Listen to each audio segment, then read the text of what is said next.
85, 90. 90, 95. We're playing for keeps. We're on the market. Stay strong, sir. Sold!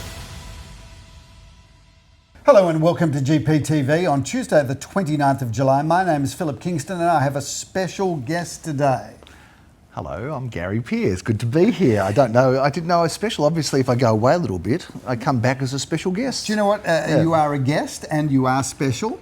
Read into that the way we describe special as you will. But Gary, love to have you back. Lovely to have you back. And I'm just making sure that everybody knows who you are, given the fact that you've just come back from long service leave and a sabbatical that ran back to back. No, I'd like to take some long service leave. I've never really had that, but after your magnificent European holiday, Phil, I just snuck off to a more budget-based trip in Asia. But I had a very, very nice little break, Phil, and I also went on a conference. I did some learning, unlike you, that just sat around on the beach, just having martinis and luxuriating. We did show the conference in those Mario karts. Yeah, the karts are pretty good. What sort of conference it's done in a Mario kart? You're seeing real estate, Phil. Those go-karts are, interesting. I asked them, who goes on these go-karts?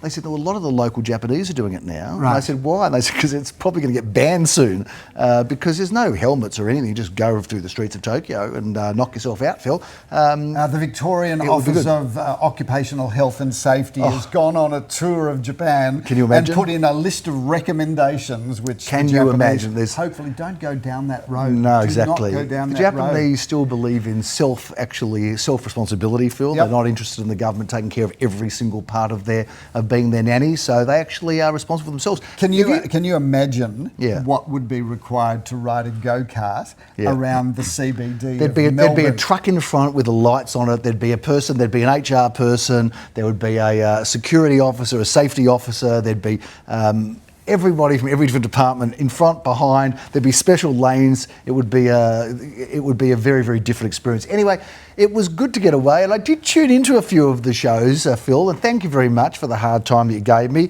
Thank you for noticing my hair. Thanks, Nikki Janova. I'm going to come and get you with her. Oh, how do you about the hair on the back of his neck and the owl eyebrows? Ho, ho, ho. How jolly and funny. I'm going to come and get you, Nikki Janova. You're going to cop it from me. But anyway, it was good to tune in, and well done to all those co-anchors, Phil, that you had. Well done to Sally, and I think you had Leon, the big fellow, and you had Nikki, so good to have them. And of course, when you were away before that, I had the great pleasure of also having a number of stand-ins. I think I had Joel Sir, I had Darren Crongold, I should say. So, do you know what? A lot of fun. As much as we love to hang it on you for the excessive number of holidays that you do go on, when I do host GPTV without you, I'm going to make this admission, and I'm only going to do it quietly and once. It's actually a lot harder work when you're not here, and I didn't realise how much preparation goes into being the anchor that does the work to actually deliver. If we're going to be honest about the poor quality of the performance while I was away, it was very evident, Phil. But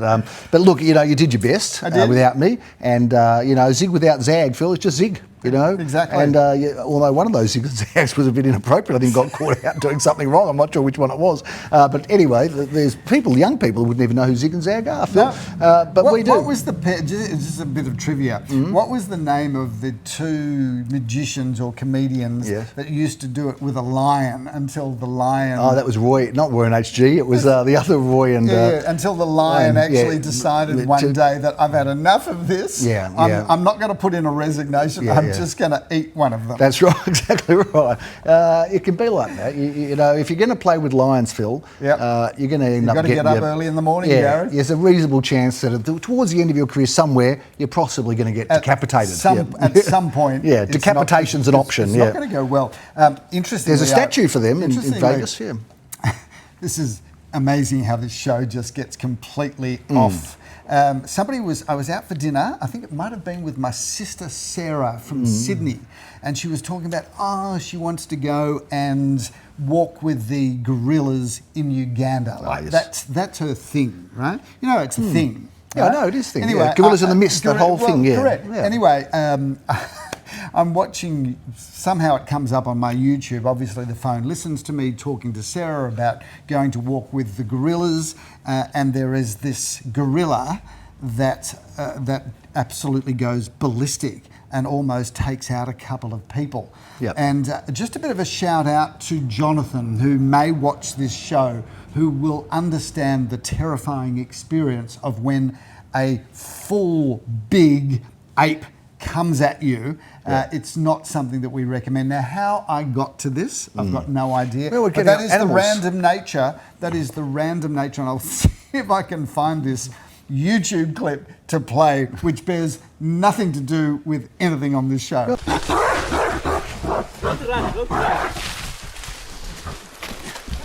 Oh, talking about animals, Phil, there's a fox at Cranbourne Golf Course that knows me because I feed it and visits me.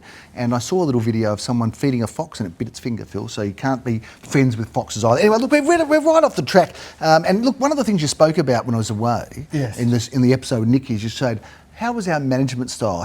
And by the way, how was Gary's management style? And you a few times said, so Gary did... Do you think Gary led her in? There's a bit of a deflection there. Leading the witness, Your Honour. Exactly right. And Nikki was like, oh, was it really Gary? I'm not so sure. And, anyway, this whole thing about looking back at political correctness. And of course, there is no one more politically correct, Phil, than somebody that is in an HR role. Would you agree with that? Because an HR person has to be politically correct because they have to tell people you can't do this at the Christmas party, you can't do that. The only thing the HR person didn't say is you can't have an affair with someone at a Coldplay concert because that woman in the Coldplay concert was actually the HR manager, Phil. So that's kind of... There is a certain irony in that. Yeah, there is some irony in it, isn't it? So don't play up on the Coldplay concert if you're an HR manager. Correct. That's the message there. That's the moral to the story. Now, Phil, we heard on the weekend, we spoke to our sales team today because we need to get back to real estate at some point in time. We'll talk about our results in a second. But you and our sales meeting yesterday asked the floor, what are people saying out there? What are buyers saying out there?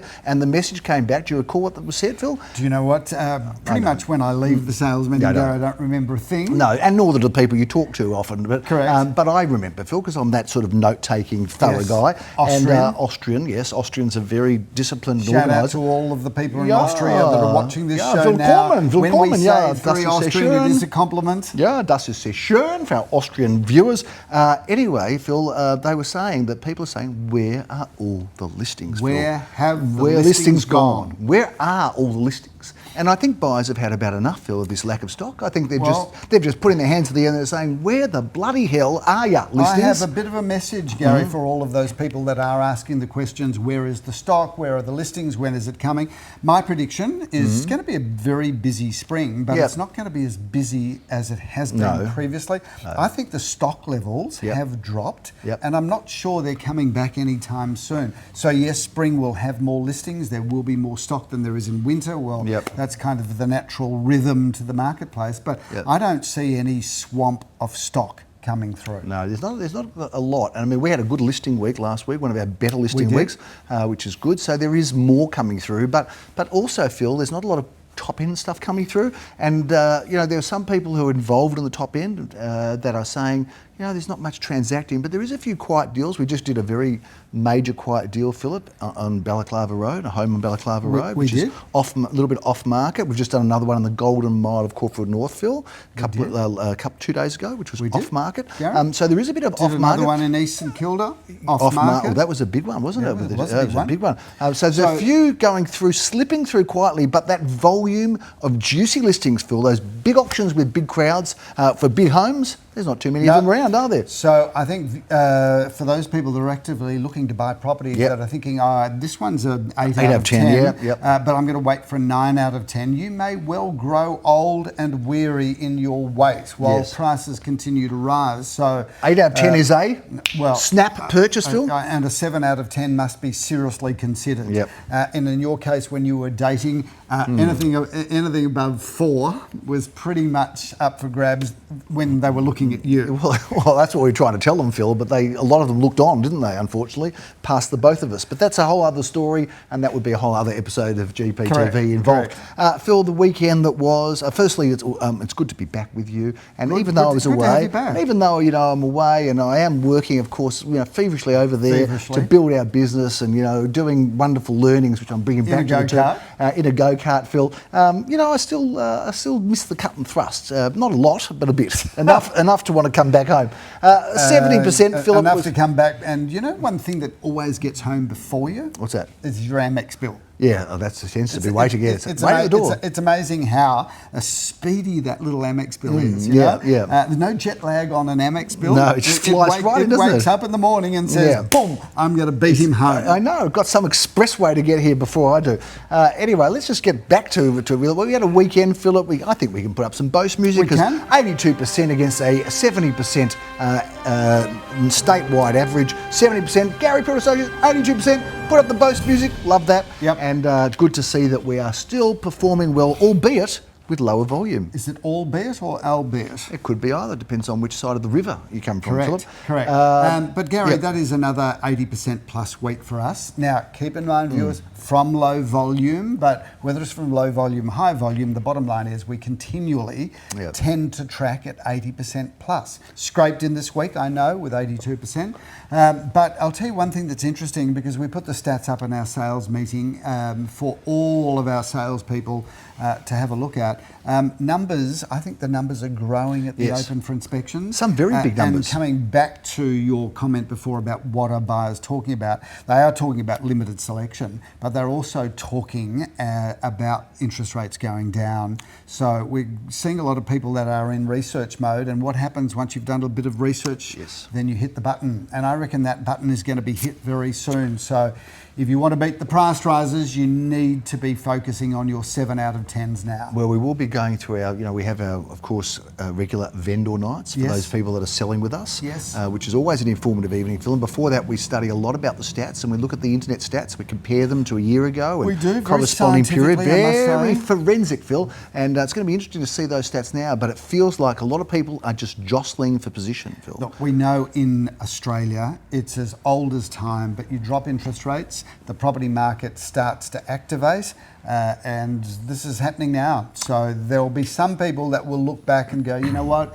there was a 7 or 8 out of 10 that I should have bought, but I waited. Now I'm buying a 6 out of 10 for the price I could have bought a 7 or 8 out of 10. Very scientific formula, that one. Very scientific. And Phil, something also historic happened on the weekend, and I'm not quite sure whether it was something that you'll enjoy reviewing, but something historic happened on the weekend when the Melbourne Football Club gave away a record, not that I've got much to brag about, because Carlton got belted by Hawthorn. We celebrate a 4-goal loss to Hawthorn these days. That's what Carlton's about. But of course, Melbourne was cruising along against the lowly ranked St Kilda Football Club, doing well, basically sat back, lit up a cigar, relaxed in the third quarter, and all of a sudden, before you knew it, Phil, you were trampled over for one of the greatest comebacks in AFL history. How does that feel as a Melbourne supporter? Well, not one of the greatest comebacks. That is the greatest comeback. Yeah, I think so. And I have to tell you, really, from a...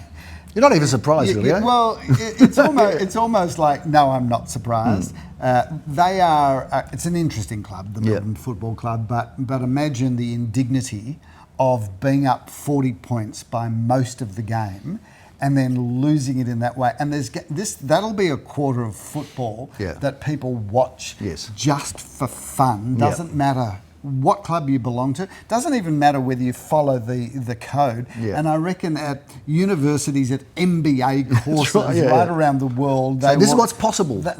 Seriously, that is because you can't say Melbourne's a professional club. They're professional athletes, of course. And we've got some absolute superstars. You do. But from a motivational point of view, that was a fascinating case study in a team just saying, we can win this. We're down, but we can win this. It says everything about sports psychology. So you feel pleased that you're sort of somehow part of it?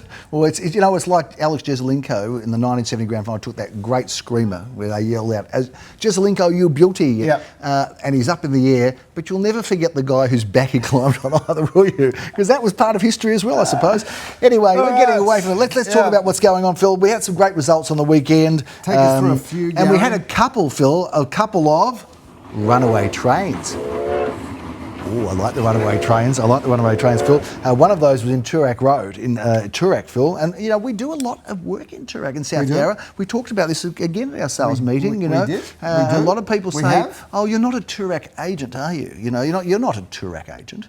Are you? Are you a Toorak agent? I'm an agent, Gary, exactly that right. can work anywhere. You're not a Brighton agent and you're not a Toorak I'm an agent that can The work reality anywhere, is Gary. we get great results in Toorak, we get great results in Brighton. Well, we do go can with do a anywhere. level of enthusiasm, Gary, that Yes. perhaps is up another couple of notches Maybe so. from the Toorak agent that just expects to sell exactly multi-million right. dollar properties. When, Yes. What did we sell? We sold an apartment, Philip, a 2-bedroom apartment, which was priced in the high 5s to low 6s, but it ran away in a completely different price range altogether by the time it was sold. Phil. Gary, So, just on that, because I Yeah.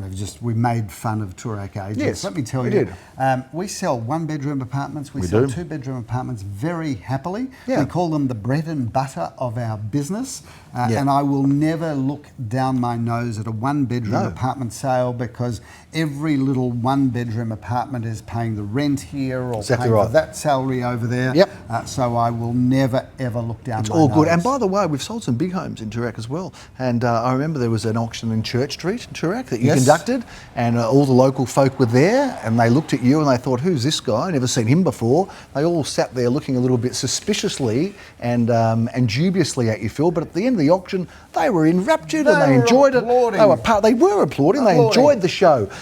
Phil, What else have we got, Truganini Road, Carnegie, another apartment there that was sold with, because Toorak was 4 bidders, Phil. Truganini Road, another one of our runaway trains, was sold again, expected to be somewhere in the mid to high 7s, sold well into the 8s, Phil. Interesting, in because Truganini Road. we're talking about apartments, and Yes, you've we just are. mentioned another apartment sale. I have. I think apartment sales are a wonderful barometer of how the market's performing, It is. because apartment sales are often the domain of either investors or first home buyers. Yes. I'm just going to get this up as an example on screen, number 123 Williams Road. Oh, Paran. yes. Now, this is an interesting case because we've sold 4 apartments We in have. this building. They're all 1-bedroom apartments. They are beautiful apartments. Older Yeah. style. There's no question that they are very stylish. They are. And in a wonderful location. Indeed. But we've now sold 4 in the building, and I'm pretty sure all 4 have sold to first home buyers. Yes. The apartments, viewers, if you're watching this and you've got an apartment for sale, no apartment is too small, too large for us. We love them. Well, Jacinda Allen boasts about, Victoria now, Melbourne being the first home buyer haven. Yes. Notwithstanding the reason is a lot of investors are interested at the moment. Notwithstanding the reason that if you smash the economy to pieces, the That's property right. prices will It go probably down. dropped enough, people can Yeah. afford to buy it. So Well she's done. very happy. Yeah, good on you, Jacinda. Mind you, the interstaters, they're still coming to buy here, Yes, Phil. We're they still are. selling to people interstate. They see more value than the people in Melbourne who are feeling a little bit disappointed, downtrodden, and away from investing in real estate. But they're coming back too, Phil. Don't you worry about that. Phil, let's talk about this weekend's auctions. There's not as many as we often have. Not as we're many into as August. our appetite needs. No, or our bank manager needs to keep the bills going, Phil. But August is going to be a good month. This is just the start. Yes. It's a quiet one with 9 auctions this weekend. We kick off, Philip, on Saturday with some double auction action at 11:30am. Now, be aware, viewers, that a lot of these properties are selling before auction. Our before auction clearance rate is as high as it's ever been, Phil. I reckon Yes. it's 40, sometimes 50%. Oh, I sell think before you auction. tend to No, I'm not. No, I'm exaggeration, not, Gary. Phil. I would have picked it at probably 25 to Not 35%. anymore. No. It's gone up. I can tell you, as an you know, analyst of figures, yes, Phil, it's Gary, accurate and doesn't embellish. I'm but not sure. Sticks to facts, But I can tell you. anyway, we'll go with it. Grange Road is our first auction, 11:30am. Philip, you've got nothing to do with it. Leo Samuel is the auctioneer and Rishi is the agent there. Together with Natalia. This is a 2-bedroom, 1 bathroom, 1 car space, Gary. Nice boutique block. Great location there. We love that style of real estate, very affordable. We do Darling Road, I love it Malvern when you East. call me Darling. I know and that. Darling, I would say that this property is a darling in Darling. This is brand new luxury, Gary. 3 bedrooms, 2 bathrooms, and the very hard to find double lock-up garage, your own garden area, everything that opens and shuts, beautiful timber floors, stone benches. That is just Malvern East living at its finest. Phil, Hawthorne East is a suburb that we love selling in. We've had some great success, and we're going to be in Victoria Road this time at 12:30pm. What a beautiful apartment, Gary. This, again, is 2 bedrooms, 1 bathroom, 1 car space. Looks like an extra large apartment. I really like that. That's being handled by Morris Bitton, who's just celebrated his 40th birthday. Happy birthday, Morris. Jeremy Rosens has auction honours there. The Samuel brothers are riding into town, Phil. They're doing their thing in Manchester Grove, Phil. We love this development. You've got everything on your doorstep. Train station, tram line, shopping centre, Woolworths. This is a 2-storey, 3-bedroom, 2-bathroom, 2-car space garage townhouse in the most incredible location. Beautiful real estate, great development. I think Leo sold just about every townhouse in that development, Phil, at one stage or another, one time or another. St Kilda Road's another address, Phil, that we have some great success in. This time, Jeremy Rosens is meeting Maurice Beton to auction this wonderful apartment. 1-bedroom, 1-bathroom, 1-car space, Gary. Great building, great location, good real estate. A quietish Sunday, Phil, but not for you. You're doing 3 auctions and we're kicking off in Murray Street, Elstonwick. What a great looking property. We talked about this property last week on GPTV. 3 bedrooms, 2 bathrooms, plenty of off-street car parking, a fabulous parcel of land. That's a great opportunity to either buy yourself a development site subject to council approval, a beautiful home and possible renovation potential there, which would just turn that property from a 1960s, 70s gem into a 2025 showcase. Phil, we're going to be in Alston Grove, another high-quality address at East St Kilda, a tightly held pocket of East St Kilda, of course. Gary, that's being handled by Darren and Reno. This is a wonderful property, 3 bedrooms, 2 bathrooms, double lock-up garage, great location and a really good property. College Street, Elstonwick, Phil, a wonderful parcel of land. Leo Samuel's auctioning this at 12:30 on Sunday. Gary, I think he's just changed that to an expressions of interest, but have a look at it anyway. It's 929 square metres of prime Elstonwick land. Build townhouses subject to council approval, build your dream home. It's a vacant parcel of land, so no demolishing required. Just get your architect to get your town planner on site. That's a ripper. If we relied on sales in Wilgra, Crescent, Caulfield to make a living, Phil, we wouldn't make a living because it's a very small, tightly held street, but a good one all the same. Fantastic location there too, because you can walk to the train station in Glen Huntly, you can walk to the train station in Caulfield, you've got everything on your doorstep. What a wonderful property. This is one of only 2, Gary. It is magnificent. 4 bedrooms, 2 bathrooms, a double lock-up garage, north-facing courtyard garden. I love that property. We've sold it before and somebody's lucky to be able to buy that. And that brings our auctions to a head, Phil. But wait, there's more, because there are some properties to review. We want to talk about this one in Murrumbina because this is a very special home, Phil, in Lidson Street. Gary, Leo Samuel and Izzy Anstey have had the honours there. What a great property that is. 4 bedrooms, 2 bathrooms, off-street car parking. It is immaculate inside. It's been renovated beautifully. Have a look at some of these images.